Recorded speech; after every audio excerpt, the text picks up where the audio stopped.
2021년 10월 11일 LA 오늘의 교회 가정에서 함께하는 영상 새벽 예배입니다. 오늘은 욥기 6장 1절에서 13절까지의 말씀을 본문으로 고통 너머 하나님이 계십니다 라는 제목으로 말씀 전해 주십니다. 그러나 욥이 대답했습니다. 내 고뇌를 달아볼 수만 있다면, 내 이 비참함을 저울에 올려볼 수만 있다면 얼마나 좋을까. 틀림없이 바다의 모래보다 무거울 것이다. 그 때문에 내 말이 경솔했구나. 전능하신 분의 화살이 내 속에 박혀서 내 영이 그 독을 마셨으니 하나님에 대한 두려움이 나를 향해 줄지어 서 있구나. 풀이 있는데 들나귀가 울겠는가? 꼴이 있는데 소가 울겠는가? 소금 없이 맛없는 음식이 넘어가겠는가? 달걀 흰자에 무슨 맛이 있겠는가? 나는 그것을 건드리기도 싫다. 그런 것을 먹으면 속이 메스꺼워진다. 내가 구하는 것이 있는데 하나님께서 내가 바라는 것을 해주셨으면, 하나님께서 선뜻 나를 죽여주셨으면, 그 손을 놓아 나를 끊어버리셨으면 좋겠다는 것이네. 그러면 내가 편안해질 텐데, 그래, 고통 속에서도 기뻐 뛸 텐데. 내가 거룩하신 분의 말씀을 거역하지 않았으니까. 내게 무슨 힘이 남아있어 소망이 있겠는가? 내 마지막이 어떠하겠기에 살아야 하는가? 내가 무슨 돌 같은 힘이라도 있단 말인가? 내 몸이 청동이라도 된단 말인가? 나 스스로를 도울 힘이 내게 없지 않느냐? 지혜가 내게서 사라지지 않았느냐? 할렐루야. 오늘도 새 하루를 허락하신 하나님께 감사하며 이 시간 찬양으로 함께 예배 자리로 나아가시겠습니다.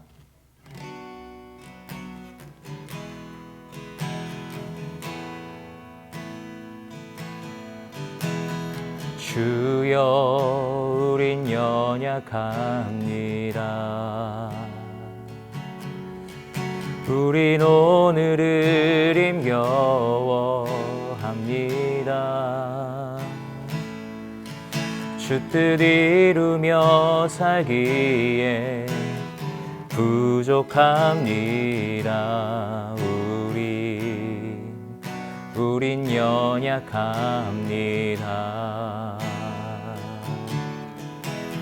주여, 우린 넘어집니다. 오늘 하루 또 실수합니다. 주의 긍휼을 구하는 죄인입니다. 우리 주만 바라봅니다.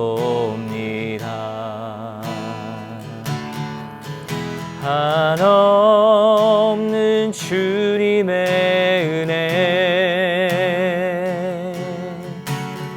온 세상 위에 넘칩니다. 가릴 수 없는 주 영광 온 땅 위에 충만합니다. 주님만 이 길이 오니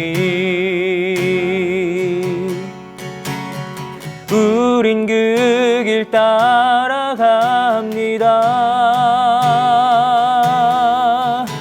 그날에 우릴 이루시 주는 완전합니다.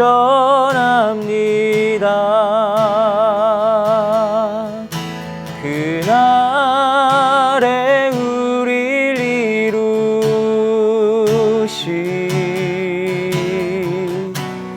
주는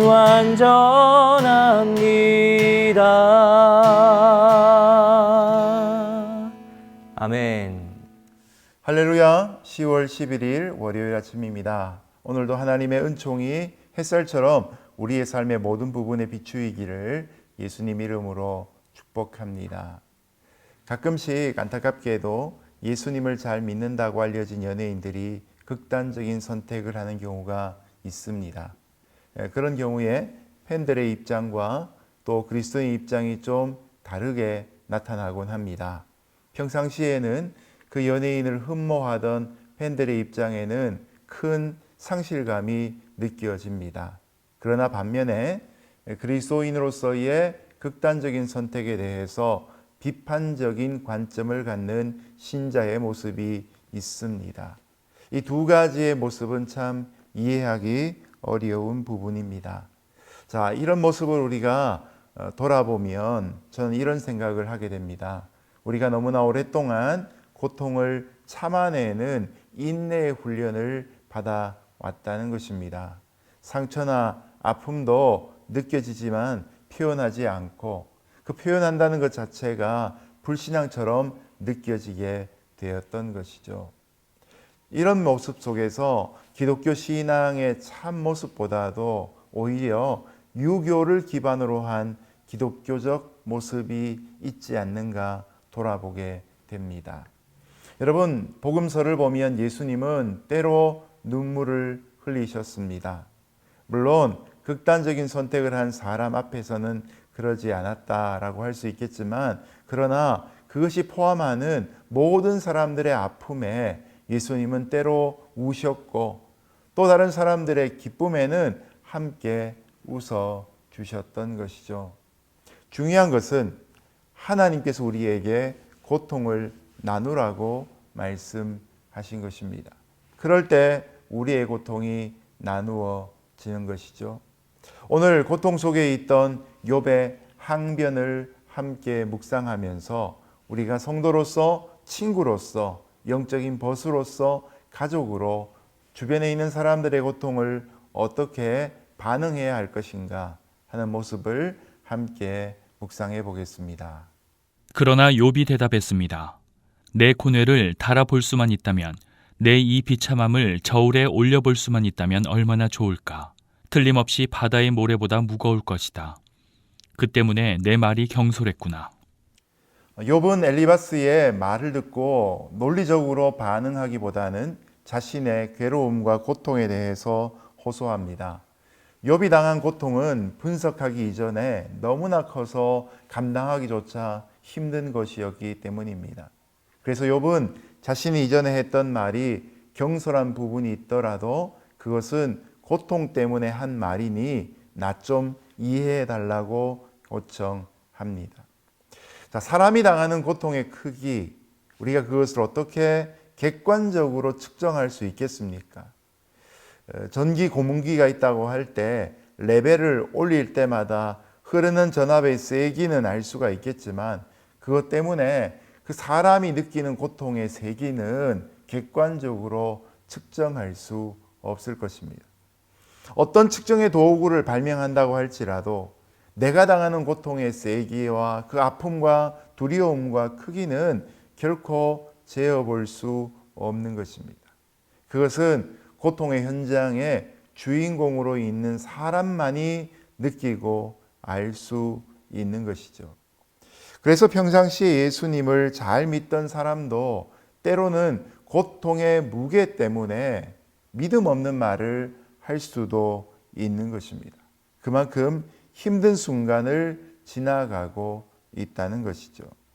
때로는 낙심해서 하나님을 원망하는 말을 내뱉기도 합니다.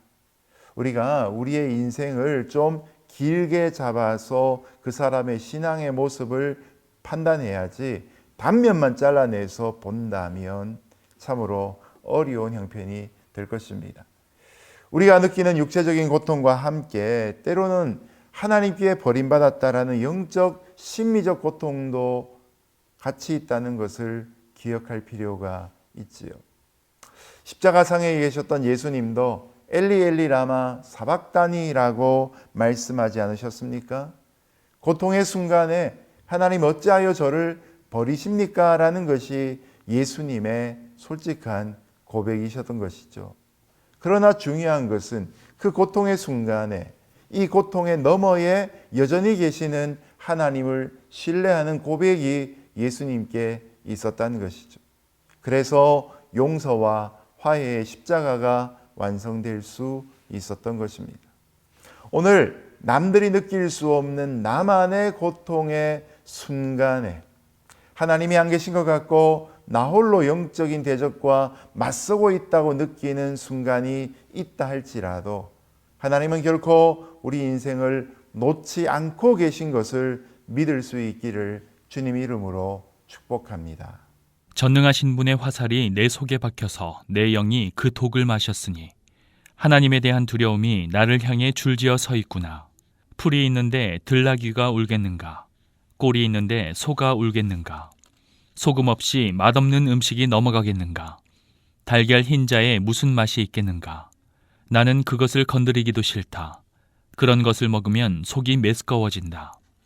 엘리바스의 논리 정연한 말에 욥은 자신의 처지를 진심으로 이해하지 않고 자기의 논리만으로 충고하고 있는 엘리바스를 향하여 논쟁하기 시작합니다. 욥은 자신의 고난이 전능자이신 하나님이 주신 고난이다라고 분명히 고백합니다. 그리고 엘리바스가 말하는 대로 그의 주장은 고난에 대한 가장 뛰어난 해석일 수는 있다라고 인정하지요. 그러나 중요한 결론이 있습니다. 진정한 이해와 동정이 없는 고난에 대한 해석은 소금 없는 맛없는 음식이나 달걀의 흰자와 같이 간이 안 맞거나 먹기 어려운 음식일 수 있다라는 것이죠. 우리는 고난에 처한 사람에게 다가가서 가능하면 빨리 나의 경험과 그 사람이 취할 정답을 알려주고 그의 문제를 해결시켜주고 싶어하는 마음을 갖곤 합니다. 하지만 정작 고난은 그것을 당한 사람에게는 익숙한 형편이 아닙니다. 고난을 당한 것만으로도 정신이 없는 것이죠. 그 상황을 받아들이는 것조차 힘들고 어려운 사람에게 왜 그 상황을 빨리 수습하지 않냐고 채근하는 것은 더욱더 힘들게 만드는 일들이 되는 것이죠. 정서적으로 바닥을 경험하고 있는 사람에게 빨리 떨치고 일어나라고 이야기한다는 것 또한 너무 심한 요구가 되는 것입니다. 여러분, 고통이란 것은 내가 갖고 있는 힘으로 이겨내는 것이 아닙니다. 고통은 제일 먼저 수용해야 합니다. 그리고 힘이 조금 나면 그때부터 그것을 극복할 수 있는 것이죠. 그래서 유명한 암 의사였던 장로님은 이렇게 이야기하지요. 암을 싸우려고 하면 암이 더 크게 화를 내고 암을 친구처럼 사랑하라고 말씀하고 있는 것입니다.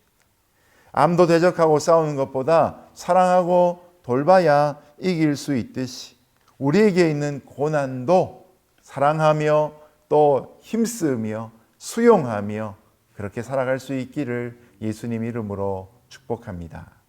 내가 구하는 것이 있는데 하나님께서 내가 바라는 것을 해주셨으면, 하나님께서 선뜻 나를 죽여주셨으면, 그 손을 놓아 나를 끊어버리셨으면 좋겠다는 것이네.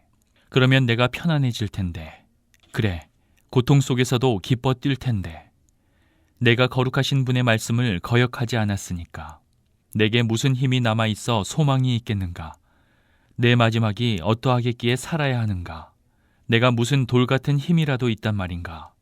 내 몸이 청동이라도 된단 말인가? 나 스스로를 도울 힘이 내게 없지 않느냐? 지혜가 내게서 사라지지 않았느냐? 엘리바스의 충고를 들었던 욥은 결국 죽고 싶다는 말까지 합니다. 하나님이 자신을 멸하셔서 끊어버리시기를 간구하고 소원한다고 말합니다. 2장에서 하나님을 저주하고 죽으라고 했던 욥의 아내의 폭언에도 마음을 지켰던 욥이었습니다. 그리고 우회적으로 고통을 지금까지 고백해왔던 욥이었습니다. 그런데 엘리바스 때문에 그는 결국 절망적이고 극단적인 생각까지 하게 된 것입니다. 여전히 자신을 돌아볼 때 하나님 곧 거룩한 이의 말씀을 거역하지 않았음을 확신하고 지금의 고통은 알 수 없는데도 불구하고 엘리바스가 찾아와서 위로한답시고 말했던 내용이 결국 욥이 감당할 수 없는 한계 상황을 넘어가게 만든 것이죠. 엘리바스의 위로 속에 죄의 결과에서 온 고난이 있다고 이야기하니까 결국 그의 부정적인 논지가 욥의 마지막 지탱하던 마음마저도 허물어뜨리고 말았던 것이죠. 친구로서 위로하러 왔지만 엘리바스는 결과적으로 욥의 상태를 더 악화시키고 말았던 것입니다. 성경에 보면 경우에 합당한 말을 은쟁반의 금사과라고 표현합니다. 아마도 성경 속에 있는 모든 표현 중에서 가장 문학적이고 아름다운 표현이 아닐까 싶습니다. 은쟁반의 금사과. 이것이 바로 우리가 해야 될 적합한 말의 묘사가 될 것입니다. 내가 하는 말이 모든 상황에 다 적용되는 것이 아니라 이 말이 적합한 상황들이 따로 있다는 것입니다. 모든 일들에 다 적용될 수 있는 만병통치의 약이 없듯이 우리의 언어도 상황을 가려가며 사용해야 한다는 것이죠. 그러면 엘리바스의 잘못이 무엇입니까? 엘리바스는 욥의 과거로부터 미래를 이끌어내는 실수를 했던 것입니다. 여러분, 인과응보는 성경이 말하고 있는 섭리의 내용이 아닙니다. 하나님은 우리 인생을 주권으로서 다스리십니다. 그래서 꼭 죄를 지어야 벌을 받는 것, 이것은 세상의 원리라면 하나님의 세계 속에는 애매한 고난도 있고 그 속에 임하는 탁월한 은총도 있다는 것이죠. 그러므로 예수님을 잘 믿고 하나님을 잘 섬긴 사람도 고난을 당합니다. 예수님을 믿는다는 것이 모든 고통에서 면제되는 것은 아니라는 것이 욥기의 대표적인 주장 아니겠습니까? 한 가지 믿음이 있는 이에게 주시는 것은 고난을 이길 수 있는 믿음과 용기란 것을 기억할 필요가 있는 것입니다. 하나님은 결국 우리를 이기게 하실 것입니다.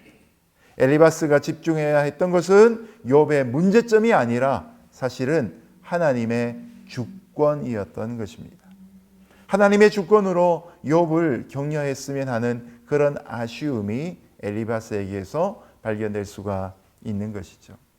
오늘 내가 누군가를 위로하기 위해 나아갔다가 오히려 그 사람의 화를 돋구었던 일은 없는지 돌아볼 수 있기를 바랍니다.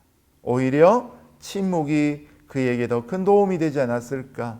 정말 은쟁반의 금사와 같은 우리 입술에 하나님의 역사하심이 있기를 주님 이름으로 축복합니다.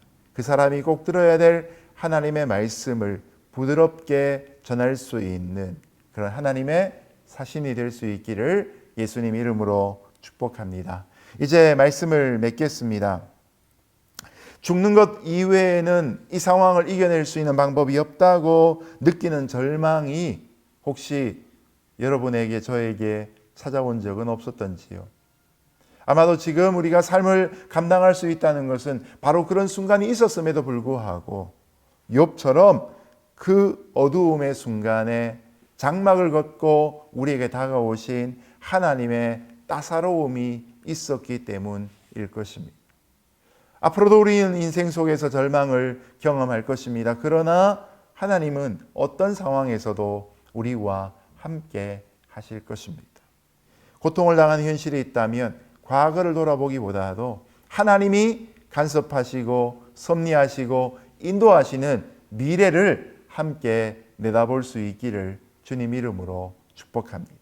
이해되지 않는 모든 상황도 하나님께 맡기십시오. 그리고 그 믿음으로 오늘도 하나님의 위로가 충만하게 임하기를 예수님 이름으로 축복합니다. 함께 기도하겠습니다.